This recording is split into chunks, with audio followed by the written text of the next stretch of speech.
outside of rugby, because for a lot of people that don't know this, obviously I'm lucky enough, Bonds, to have known you for almost a year now. And then Rhona, obviously, just starting to get to know you. Rhona's now got a live audience as well, so this should be fun. I've now got Molly in the room, but I think she's fine with it. Hello, I'm going downstairs. Oh, she's going downstairs, she's leaving. She's just getting her jigsaw puzzle of her own face. So maybe we should have said that she was cockiest in the team. I don't know how to respond to that. I stumped him on podcast. No, outside of rugby, yes. So as I was saying, is that you, Rhona? I was thinking that. Rhona, is that you? Oh, wait, is what me? Unplug your headphones and plug them back in again.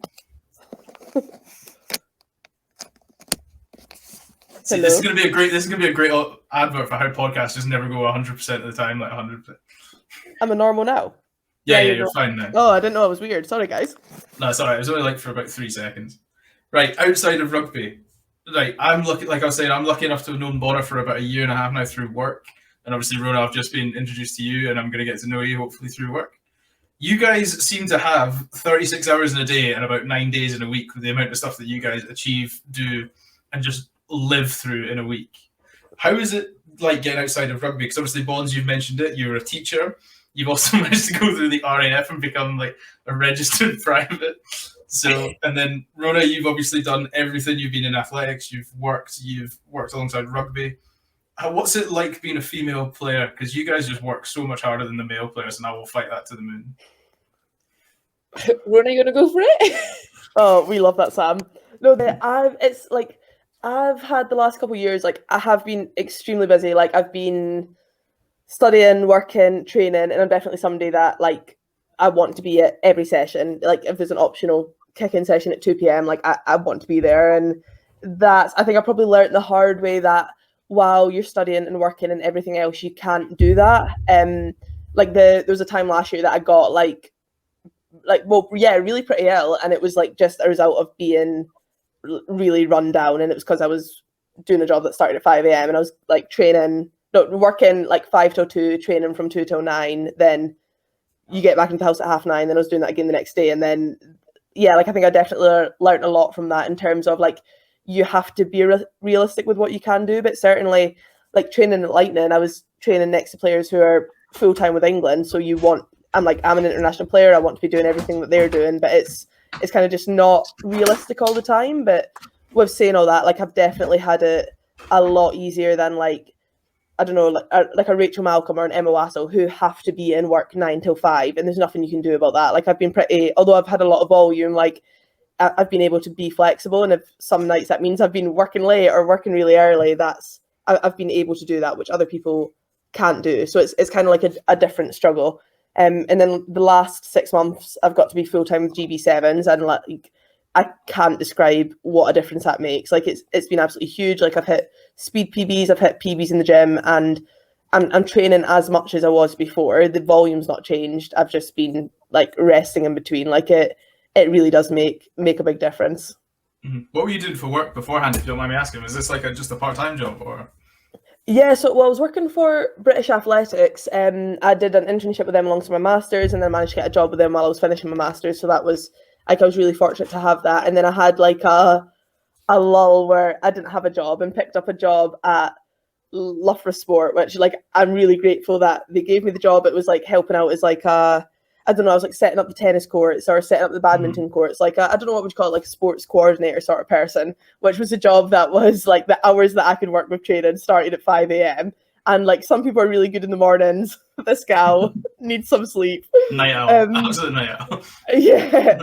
So did that for a while. So yeah, I've kind of done a bunch of random things, but like myself, along with a lot of girls in the team, like a lot of our decisions are motivated by what works around rugby rather than what you want to do for your career. And I think that's where it's challenging, because like you see people from uni who are so far ahead in their careers than where I am, and that's because I'm playing international rugby, and it's definitely I love your comparison. Oh, they're so far ahead of me. I'm representing my country. This is going back to you guys being too humble. You're like, oh, I'm not doing that much. I'm just representing my country around the world. Oh no, just making like prioritizing rugby over their careers. Like it's a funny one, but we we do it because we absolutely love it, and yeah, we've got goals that we want to achieve.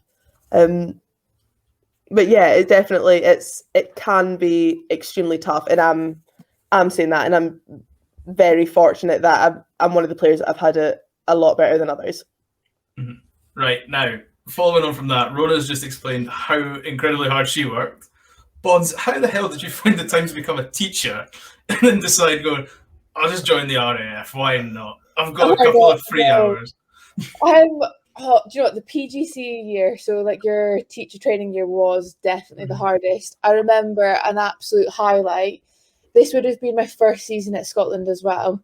Getting up for a running. Was that the same year? PGC and the Scotland, and your first year at Scotland the same year? Yeah. Wow. Trying to balance it, getting up at 5 a.m. December morning, going to the park just down the road. So I used to live with Rachel Malcolm, and doing Malcolm's as part of the session. And I remember putting my hand in something, but it was pitch black, couldn't see, had to get the session done, wiped it off, and I was like, nah, something not right here. I'd literally put my hand and lay in dog shit for this session. And I was like, this is like the pits. What am I doing? Like, it was not okay. Like, finished the session anyway, probably caught rabies, I don't know. I went home and was like, this is disgusting. Like, what? Like, that was definitely like a career low. But and again, I'd get home, and when you're doing your teacher training, you spend so long doing your lesson plans. It just like, for those that are in teaching will know that year is horrendous, because you'll be up till like 1-2 a.m. trying to get it right. The next day you'll go and teach it for an hour lesson, and it'll either go well or it won't go well, but the kids don't really care otherwise, and then that's it, you move on to the next lesson. So that was a complete roller coaster. It got a little bit better when I got my first teaching post, and my school were as supportive as they could be. But as kind of international demands increase and the camp length increases, which is great, and that's what we all want, it then makes it increasingly harder for your employers to be that bit flexible, especially with teaching. You've got your set holidays, and it was just unfair on the kids. I wasn't there for pretty much 90% of the week, giving them cover lessons, coming back for a day or two, marking it all, and then having to turn around the next set of lessons. It just became quite tough, and I had like almost like a little bit of a breakdown. I was like, something needs to change at the end of one season in particular, because it just, a little bit like Rhona, like couldn't really do it, and like my mental health took a bit of a knock. So I got support through Scotland, was brilliant. Went down to part-time teaching, and if I'm honest, the military is always something that I'd wanted to do. I just never wanted to take the step away from training. The first 6 months of officer training, you can't be in the game just because of the injury risk. It's so intense. You've got to be in that bubble. And then throw COVID into it, you've certainly got to be in that bubble. And I just thought, the more I'm playing, if I pick up a career-ending injury, that's probably ruling me out from military altogether. And I've got to, as much as I love teaching, it's something I can come back to. I just kind of want to explore this military itch I've always had. Like my dad and my granddad were both in the military too. I just thought, I'll apply for it. And the intention was always to try and get it for post-World Cup. So I'd have that kind of breathing space to do my training, then come back to it. But then with everything that had gone on, it worked out the way it did. And I'm just trying to make it work at the moment as I'm in my phase 2 training. But once I'm out training, generally like the RAF and the force is super supportive of the sport. Like, I'm really good friends with Amy Cocaine, who's now my teammate at Quins, and who's like an absolute advocate for RAF and rugby, and ties them in so well with her lifestyle at the moment, just because of the support that they've got for her. Wow. I just don't know how you see when you just rattle off all that stuff there. I think about me coming home from my work and I'm like 5:30 and I fling my shoes off and I'm just like, God, I'm not doing anything for today. Like, we go back to the top, like the bath's run, I've got the PJs on, my movie with 10 series is there, and then I think, but because I've met you guys, like I've met you, I've met Waz, I've met Tomo, I've met Abby, and I'm like, I bet they've just done like their second circuit training of the day on top of their 9-hour shift. So I feel it's very motivating for me to go home and go, well, you've only worked for 8 hours a day, Sam. There's 24. I know people that are making the most, so get out of bed. You do get kind of caught up in it though. You don't really realize just how busy it is until you take a step back. But when you're in it, I'm the sort of person that if I probably didn't have that, I'd probably be super lazy and not do half the stuff. I almost need that pressure for me to tick things off and actually achieve something. So I guess it works quite well. You just learn to make it work. That's quite a good question. Rhona, how did you find it when you got to go pro as GB for the 6 months? Were you just like, I have so much free time? Well, it was funny with that because I was like pro with GB in terms of I was on funding, and that's the first time I've been like a funded athlete.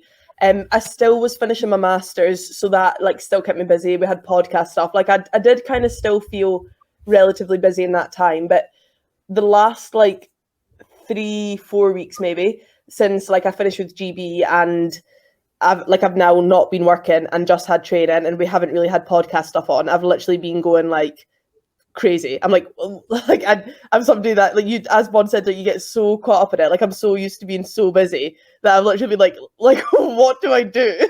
Like what do you do between 9 and 5 p.m.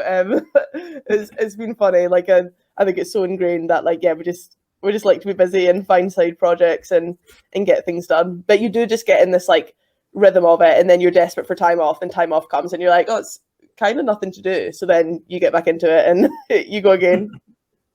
Well, I'm pretty sure that this will inspire somebody like it did me to sort of pull my finger out and work a bit harder with the hours that God gives us in the day. Because before I started talking to you guys, I was just like, yeah, 8 till 4, that's me done. And now I'm like, oh yeah, there's still 16 hours left in the day. I better do something with them.